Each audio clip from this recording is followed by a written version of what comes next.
All right, now we're going to get to the specifics. Remember that page that I showed you that had the general action potentials and action potential, ion channels and ion channel, etc.? Now we're starting to get into the specifics of a muscle cell.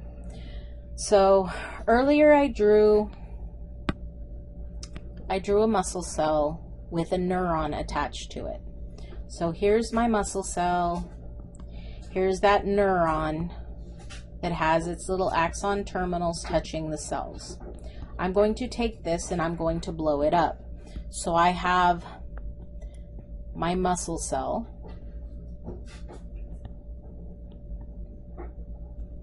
and I have the axon terminal.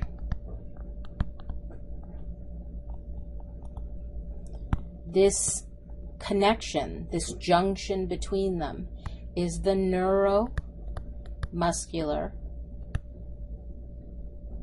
junction.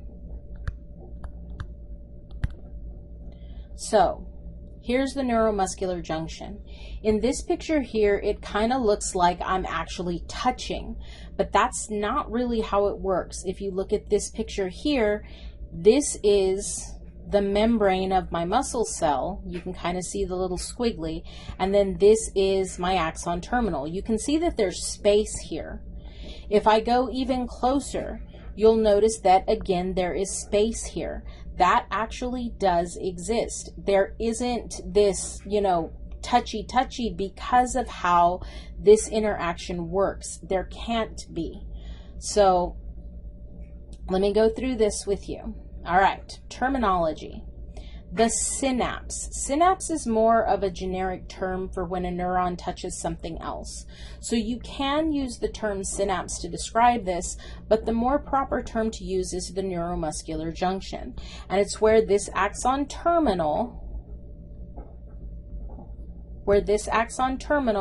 is in contact with,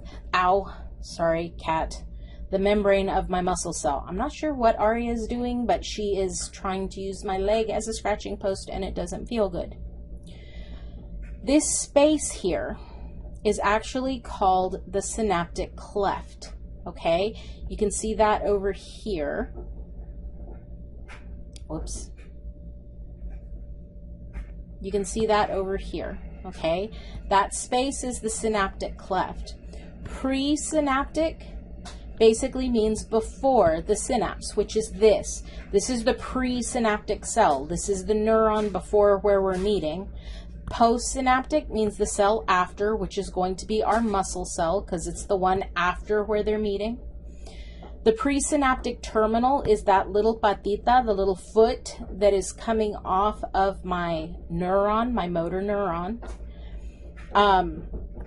The synaptic cleft, like I said, is the space between the two membranes.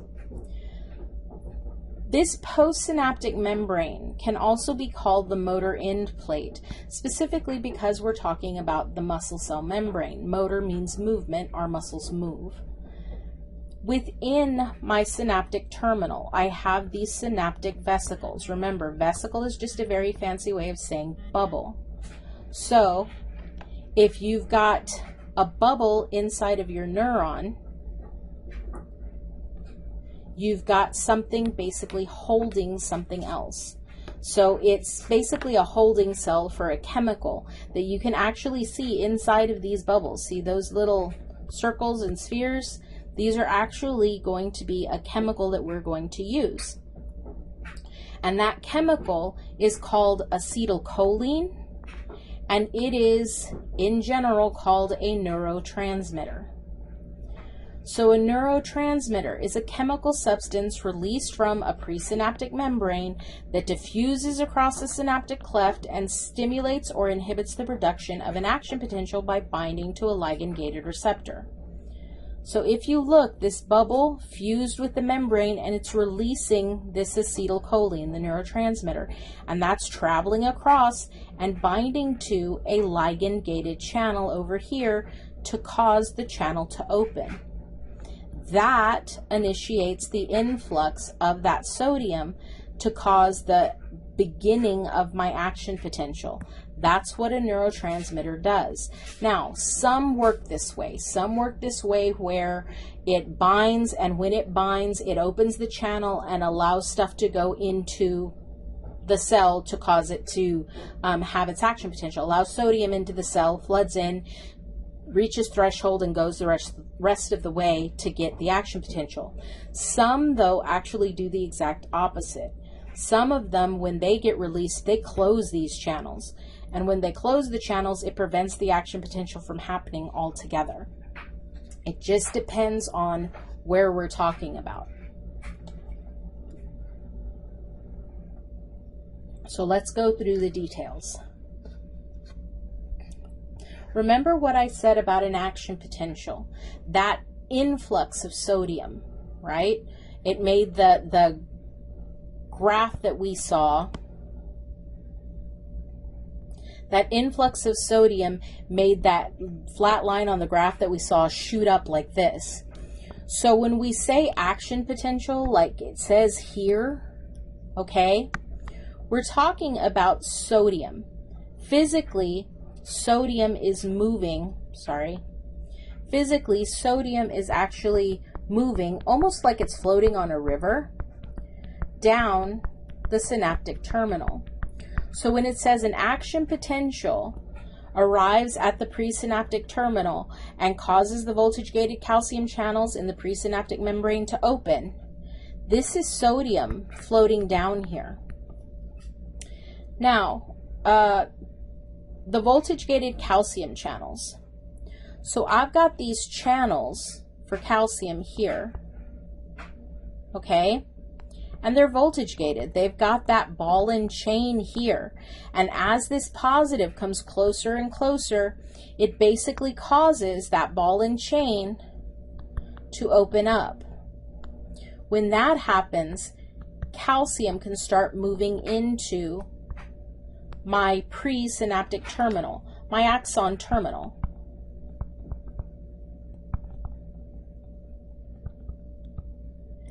Now remember, we've talked about sodium, we've talked about potassium, but we really haven't talked about calcium. Calcium is the signal to get these vesicles that are holding my neurotransmitter to release their neurotransmitter. Calcium is my signaling molecule to get that to happen. So when calcium comes in, it basically is the signal to get this guy to release its neurotransmitter acetylcholine. So calcium ions enter the presynaptic terminal and they initiate the release of the neurotransmitter acetylcholine from the synaptic vesicles. This is your letter saying, hey, go release your neurotransmitter. Acetylcholine gets released. You can see that here, okay? Acetylcholine gets released. And it starts to travel across the synaptic cleft, okay? Acetylcholine diffuses across the synaptic cleft and it binds to a ligand-gated channel. This is a ligand-gated sodium channel. Why is it called a ligand-gated sodium channel? Because when it opens, sodium is what moves through. Okay, so remember what I said about sodium. I've got 100,000 sodium out here versus 1,000 in here. If things are moving from high to low and I open this gate,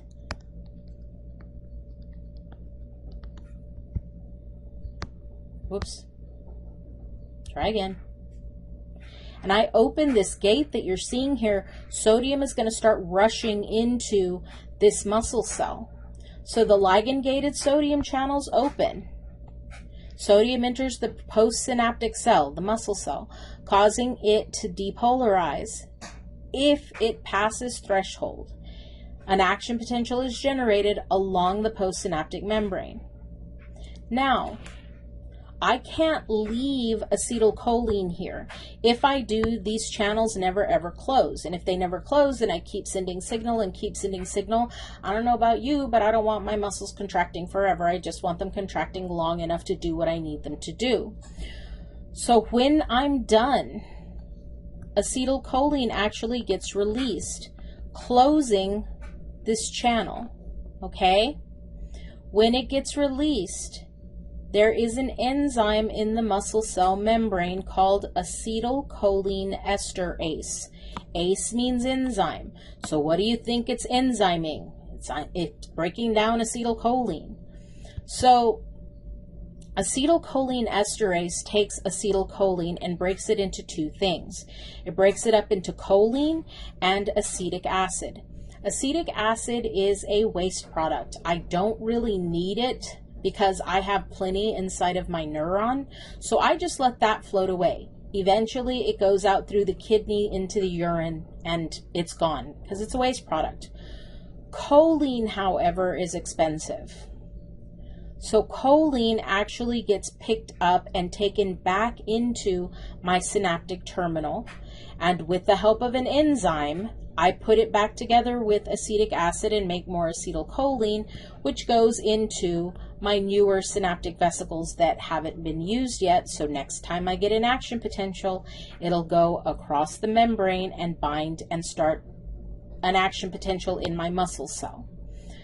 So this is that process. You need to be able to explain this. You need to understand what's happening in all of these steps. This is the function of the neuromuscular junction. Now, excitation, contraction, coupling. So this is our skeletal muscle. You'll notice that I've got this webby looking stuff here and then this tube here. This tube is actually a pipe that goes around these and goes through the cell, basically bringing the fluid that's out here into that space, okay? This is called the sarcoplasmic reticulum.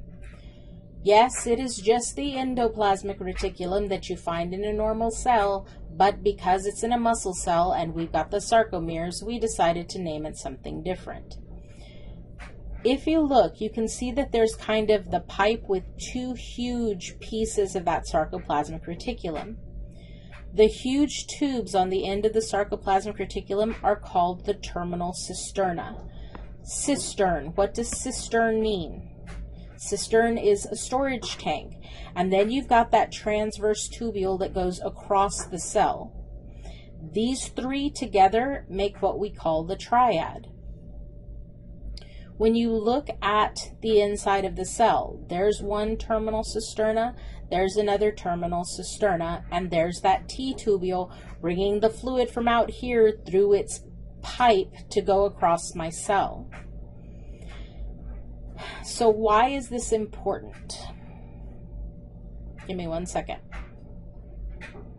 Okay, I just talked about this. The transverse tubule are tube-like invaginations that project through the muscle fiber, wrap around the sarcomeres in the region where the actin and myosin myofilaments overlap. The sarcoplasmic reticulum is a specialized endoplasmic reticulum of the muscle, and the terminal cisterna are these enlarged regions of the sarcoplasmic reticulum near the T-tubules. The triad is one T-tubule with the two side to side. Okay, that is not a good color, with the two side-to-side terminal cisterna. So you've got the T-tubule and you've got one terminal cisterna and you've got the other terminal cisterna. That's the triad. So looking at this, remember the action potential that we just started. We just started that action potential. Give me 1 second. Here, that influx of sodium was happening here, so this was becoming more and more positive because we had more and more sodium coming in. Well, that actually starts to travel down the length of my cell. Now, something that's interesting, inside of my sarcoplasmic reticulum, I have 10,000 times more calcium than inside my muscle cell. Okay? So there's 10,000 times more calcium inside of this than there is out here. Now, why do I mention that? Well, I mention that because I actually have voltage gated channels inside of this membrane that open when the positive sodium comes by. So as the positive sodium starts to come this direction, it basically causes these voltage gated channels to swing open. Now remember, I have 10,000 times more calcium inside of here than outside of here. So that calcium starts to spill out. And it starts to go out toward my sarcomeres. One of the things that I said when I was talking about the troponin before, when I talked about the actin, was that it binds to calcium. Here, there is no calcium binding. You can see my Twizzlers are covering up those active sites, yes? Now watch. I go from not binding calcium to binding calcium. Do you see how that changed shape from something that looks like an upside down triangle to something that looks more like it's a sitting person with their legs down here and their head up here? When I shift like that, I move this out of the way. See how all of those binding sites are now exposed? When that calcium comes out of my sarcoplasmic reticulum and it moves troponin, that shifts tropomyosin so that these myosin heads that could not bind before are now binding to this actin. Okay? When it does that, it gives this myosin the ability to actually pull and crawl. At the beginning of the semester, when we were talking about the tissues and we were talking about protein, just in general in Chapter 2, I showed you my fingers crawling along my arm and my arms getting closer together, my elbows basically coming closer together, and then I let go and then I let my elbows go further apart.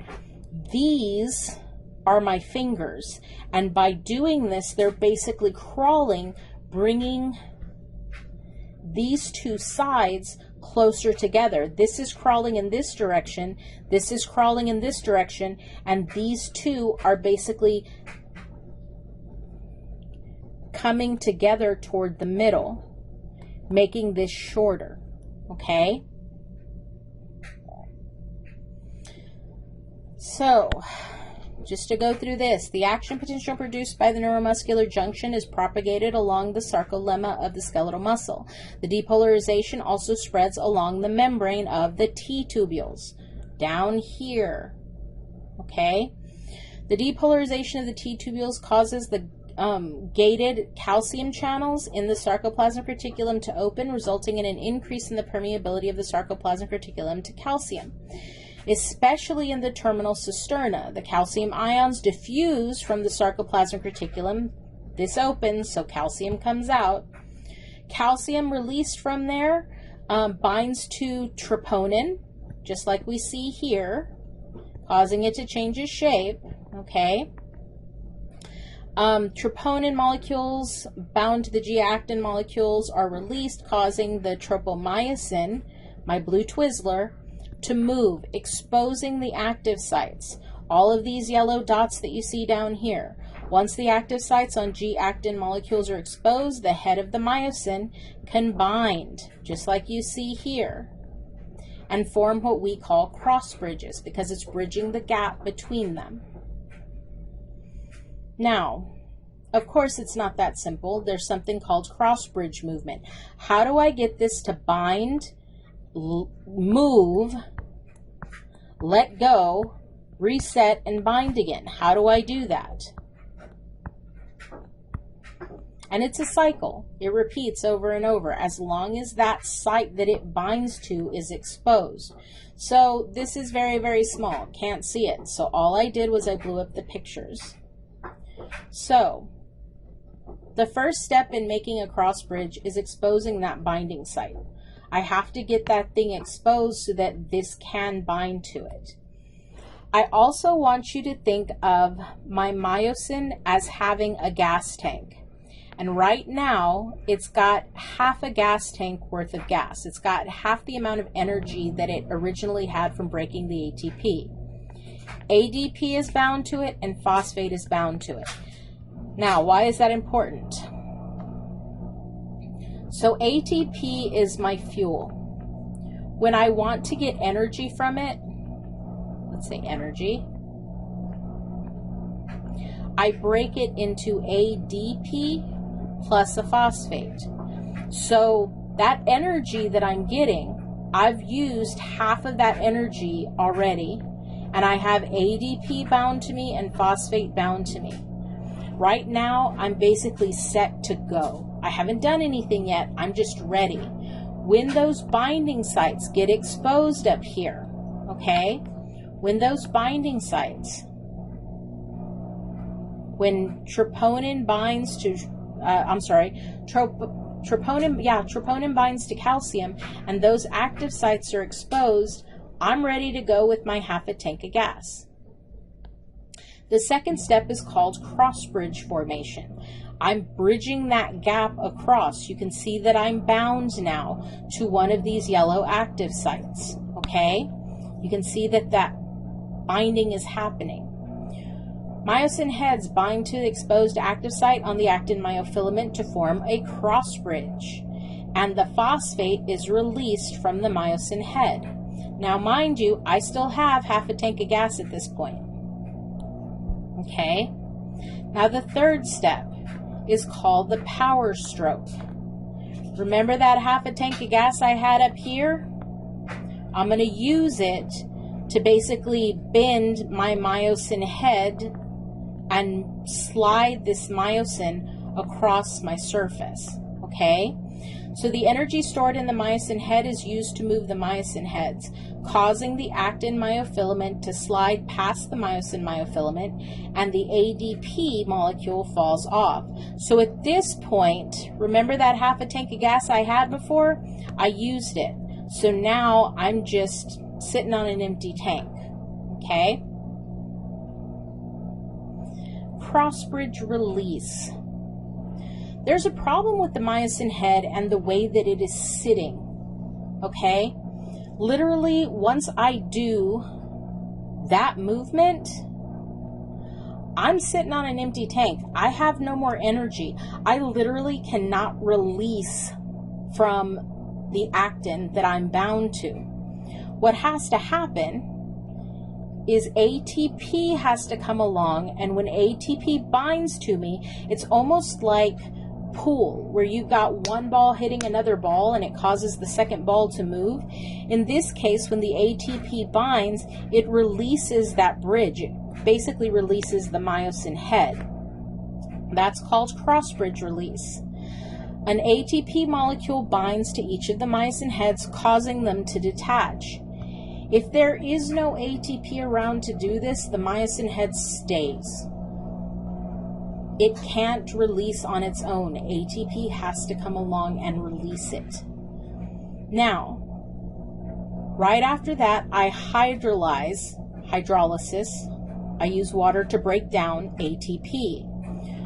Notice I have an ADP and a phosphate, but I'm still in that bent position. When I do that, I fill up my entire gas tank.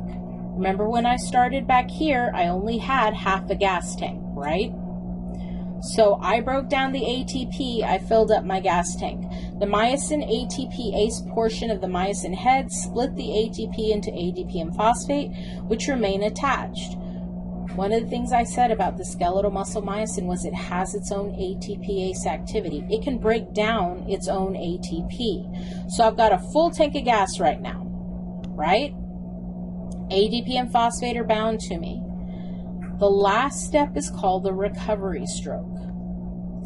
In the recovery stroke, I'm basically repositioning myself so that I'm back to this beginning position that you see here. But in order to do that, I have to use part of my energy. So when I do the recovery stroke, remember that half a tank of gas that I didn't have at the beginning? Yeah, that's what I use to do my recovery stroke. The heads of the myosin molecules return to their resting position, and the energy stored in the heads of the myosin molecules. If the calcium are still attached to the troponin, if these are still exposed, I repeat this movement. I repeat the cross bridge movement, and I keep repeating it over and over and over again as long as these are exposed. If not, if calcium has gone away, troponin has gone back to its original shape that it was over here on top, then I'm just basically sitting there waiting to do this again in this position with my half a tank of gas. I'm just waiting because right now I have nothing I can bind to. So that's cross bridge movement and the 6 steps in cross bridge movement. Now, one of the things that bugs me always about how the book puts this together is the fact that you have kind of snapshots of this, but it's not necessarily showing you the big picture. So I drew it out. Here's my axon terminal. Here's my skeletal muscle cell. There's my sarcoplasmic reticulum with 10,000 times more calcium than inside of my muscle cell. Here's my sarcomere with my actin, my tropomyosin, my troponin. My myosin is in purple. I've got my ligand-gated sodium channels. I've got my voltage-gated calcium channels in my synaptic terminal with my synaptic vesicles holding acetylcholine. So all the parts and pieces are here, and everything is color-coded, okay? So if you see brown, it's calcium. If you see green, it's sodium. So starting at the neuromuscular junction, the action potential sodium starts to head down the synaptic terminal, and it causes these voltage-gated calcium channels to open. See how they open? They flipped open. This allows calcium to come in. Why? Because this is a voltage-gated calcium channel. That means calcium goes through it. Calcium is the signal to get these synaptic vesicles to release their neurotransmitter acetylcholine. Here's my synaptic cleft, okay? So acetylcholine travels across the synaptic cleft and binds to the ligand-gated sodium channels. So if it's a ligand-gated sodium channel, sodium is going to go through this channel to go into my skeletal muscle cell. Now remember, these are positive sodiums, right? So as these come closer and closer to my sarcoplasmic reticulum that has 10,000 times more calcium, and it's got these voltage-gated calcium channels, the voltage-gated calcium channels open, allowing this calcium out. The calcium travels down to my sarcomeres. So calcium floods into the cell and heads toward the troponin. The troponin is attached to the tropomyosin. This binding means that when calcium binds to troponin, troponin changes shape, dragging the attached tropomyosin with it. As tropomyosin moves, it uncovers the binding sites in the actin so that myosin heads can bind. So here's my actin and myosin troponin, actin, myosin. Here's my actin, my troponin, and my tropomyosin. Notice no calcium is bound. All of these binding sites are covered up. You can see the pink tropomyosin has covered up these sites. Yes? So nothing can bind to them right now. However, when calcium gets to the troponin, it changes its shape, causing it to shift tropomyosin out of the way and expose all of these binding sites. Remember, these are the binding sites that myosin head can actually bind to. If they're exposed, I can actually bind to it. If they're not exposed, they're being blocked, I can't get to it. So here is my myosin head, ready to go.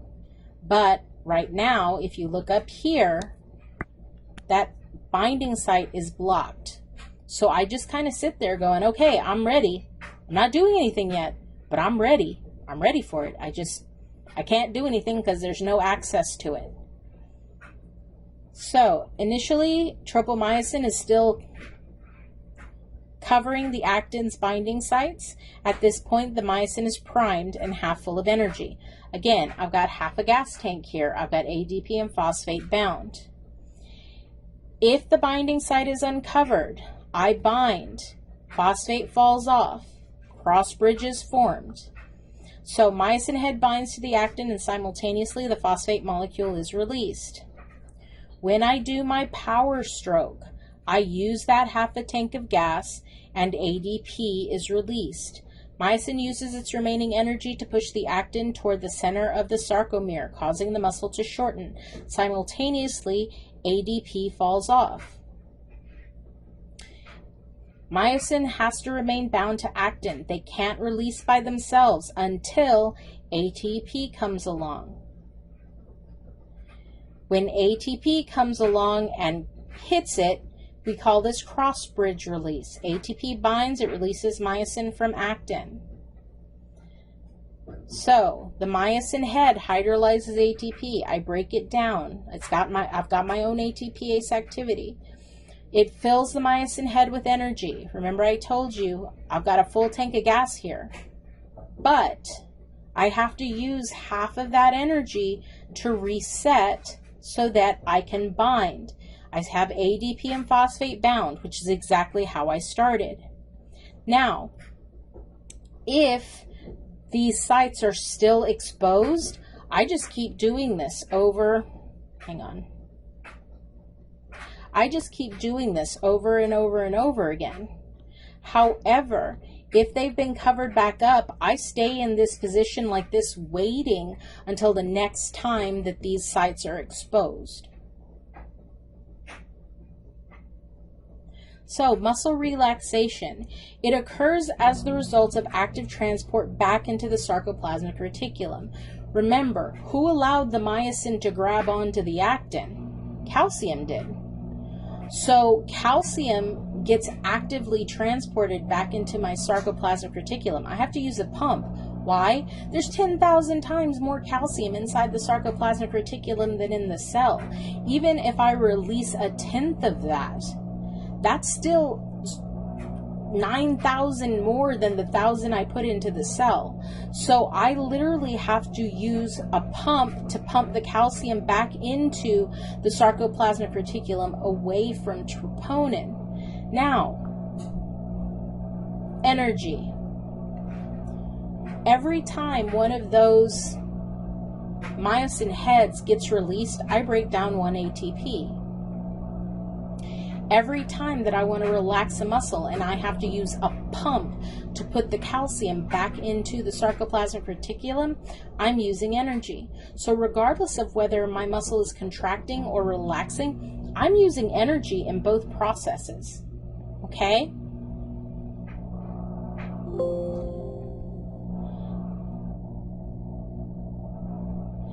So,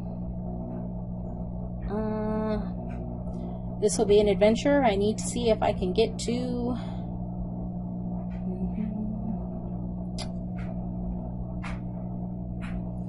Okay, this is a video of the cardiac muscle, okay?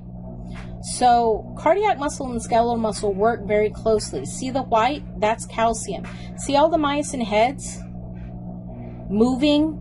Now, every time they let go, they're breaking down an ATP. Here's troponin moving, active sites are exposed, myosin is crawling, moving that actin, calcium disappears, it goes back down.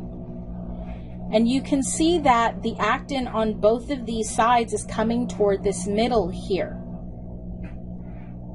Now, in this video, there is a piece of a cell. Remember that cell that I showed you with the 2 blue lines? And I said, this is where these are. I'm showing you one of those little sections. I'm not showing you the whole muscle. Look at how many ATP I'm breaking down in just that one little section. We use a ton of ATP. Something else. Calcium is what allows us to do the contraction. Remember I told you calcium isn't just for strong bones? This is the place where I say we use calcium like nobody's business, because all of that calcium has to go into the sarcomeres to get troponin to change shape to move tropomyosin. So, let's see. One more time for the cheap seats, and also because I think it's a really cool video. Calcium comes in, myosin heads move. Calcium goes away. Calcium goes in, myosin heads move. And remember, every head that's grabbing is using an ATP to get released so that it can reset.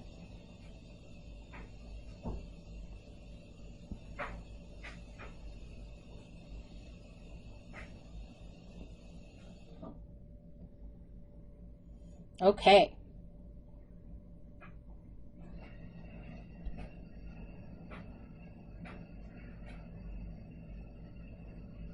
So when I say that energy is required for both, you can see why. Every time one of those heads releases, I'm breaking down ATP. And look at how many heads there were. Every time that I'm trying to get calcium away from troponin, I'm using ATP.